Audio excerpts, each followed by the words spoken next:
Kiongozi mkuu wa upinzani nchini Uganda, Robert Kyagulanyi maarufu kama Bobi Wine, amethibitisha kuwa yuko mafichoni akihofia maisha yake.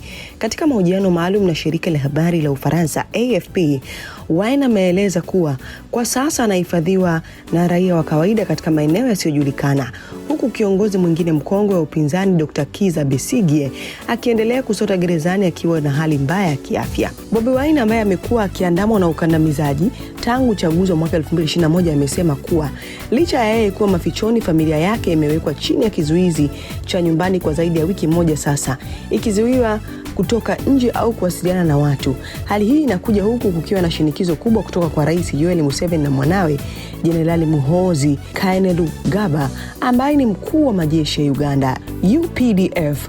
Uhasama kati ya utawala uliopo na wapinzani umefikia kilele baada ya Jenerali Muhoozi mwenye umri wa miaka 51 anayetajwa kuwa mrithi wa kiti cha urais kutoa vitisho vya wazi vya kumua Bobi Wine. Serikali imewachapa viongozi hao wa upinzani lebo ya magaidi, hatua ambayo wachambuzi wa siasa wanahofia inaweza tumika kuhalalisha matumizi ya nguvu zaidi dhidi yao.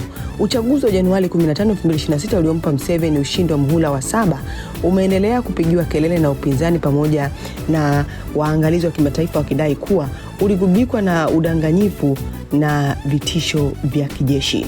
Nini maoni yako? Hii ni VOT Media, sisi tumechangamka.